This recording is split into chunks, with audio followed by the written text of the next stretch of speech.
السلام علیکم ورحمۃ اللہ وبرکاتہ. پیارے بچوں، میرا نام ڈاکٹر مفتی حافظ علی حسن فریدی ہے.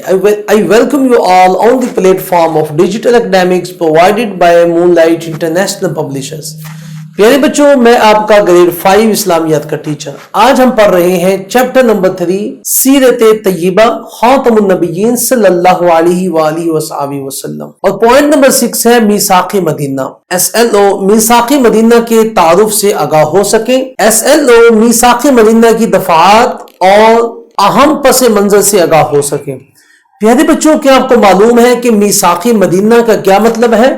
میثاق کا مطلب ہے وعدہ، اور میثاق مدینہ سے مراد وہ وعدہ جو مدینہ میں ہمارے پیارے نبی حضرت محمد خاتم النبیین صلی اللہ علیہ وآلہ وصحبہ وسلم نے لیا. پیارے بچوں، واقعہ کچھ اس طرح ہے کہ جب ہمارے پیارے نبی مکہ سے مدینہ تشریف لائے تو وہاں پر ایک اسلامی ریاست کو بنایا گیا، اور اس اسلامی ریاست کے سربراہ ہمارے پیارے نبی حضرت محمد خاتم النبیین صلی اللہ علیہ وآلہ وصحبہ وسلم کو بنایا گیا. لیکن پیارے بچوں، مدینہ میں 3 یہودیوں کے بڑے قبیلے تھے. ایک بنو قریظہ، ایک نمبر 2 بنو نذیر، اور نمبر 3 بنو قینقاع. پیارے بچوں، اس کے مقابل میں مسلمانوں کے 2 گروہ اوس اور خزرج یہ بھی تھے، لیکن یہ آپس میں لڑتے تھے، جس وجہ سے ان کی تعداد کم ہو گئی تھی، اور یہودی طاقت میں پاور میں زیادہ تھے، خوشحال تھے. ہمارے پیارے نبی خاتم النبیین صلی اللہ علیہ وآلہ وصحبہ وسلم نے مشورہ کیا کہ ہم سب مل کر اپنے دشمن کا مقابلہ کریں گے اور آپس میں پیار محبت کے ساتھ رہیں گے. اور یہ معاہدہ مسلمانوں کا یہودیوں کے ساتھ تھا. پیارے بچوں، اس معاہدے کو میثاق مدینہ کہا جاتا ہے. پیارے بچوں، کیا آپ کو معلوم ہے کہ میثاق مدینہ کی دفعات کون کون سی تھیں؟ جی پیارے بچوں، اب ہم بیان کر رہے ہیں میثاق مدینہ کی اہم دفعات.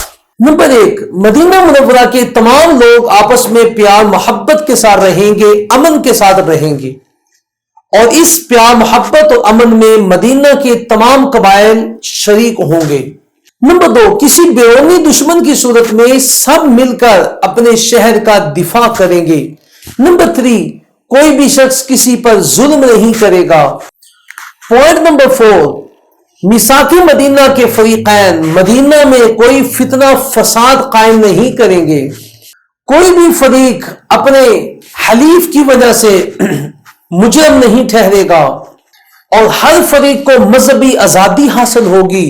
یہودی اپنے مذہب کے مطابق عبادت کریں گے، اور مسلمان اپنے مذہب کے مطابق عبادت کریں گے، اور جنگ کی صورت میں تمام فریقین مل کر اخراجات برداشت کریں گے.